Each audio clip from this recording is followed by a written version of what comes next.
So the Insta360 has been one of my favorite cameras ever, and I got it right here. And I'm just gonna show you a couple different things that I do with it. Typically, I got it in my motorcycle, and what I love about this camera is that once you turn it on, you can record whatever you want. You can record in the front, you can record in the back, you can record in the side.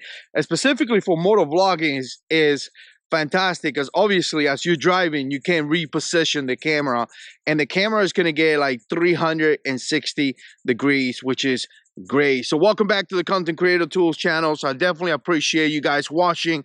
We're doing a test out here in the park just to give you a quick look of what you can do with this camera. So we're going to be recording with both cameras at the same time. Definitely let me know what you think in the comment section. So one of the things why this camera actually is invisible and you don't see the stick that I'm going to be holding is because of the lens right there. And as you can see, it has a lens in the front and a lens in the back. So essentially the camera stitches the footage together. And what happened is that you don't see this. So typically what happened is that it kind of looks like you're floating around, right? And I'm going to turn it on right here, and we're gonna start recording, and you're gonna see that. And I'm recording right now. I'm gonna switch to the 360 so you can see what's happening right here. But as you can see, you could potentially see me. You don't see the second camera. All you see is me kind of holding the stick right here. And again, you could walk around like this, and it's really cool. It kind of gives you a different angle, something that you don't see that often. But again, you could do all kind of different positions. For example, I'm holding the camera up here,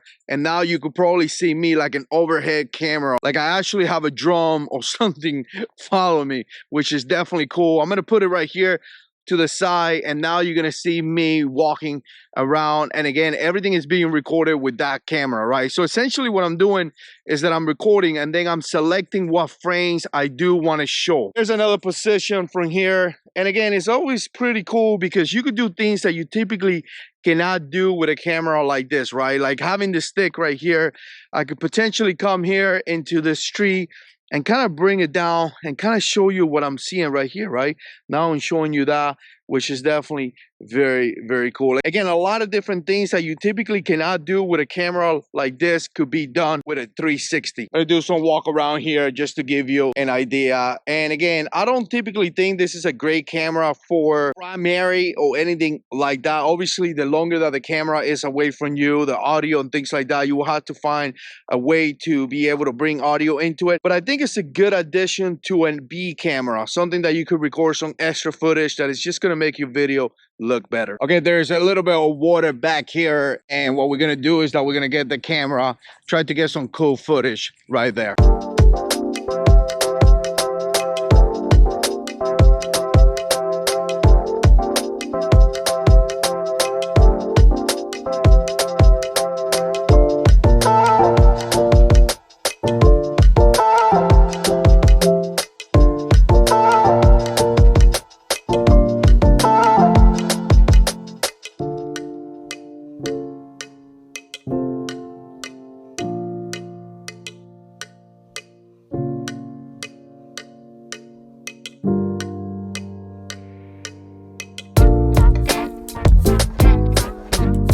Once I put the 360 away, that awesome bird start flying. But anyways, hopefully I got some cool footage out of the 360. I love this camera. I think it brings a lot of value to vlogs, motor vloggers, or anybody that loves to record videos. The fact that you could do 360 and then reframe it on pose is fantastic. And by the way, if you don't know how to do that, there is a video at the end that you could check it out. Thanks for watching. Subscribe. We'll see you in the next one.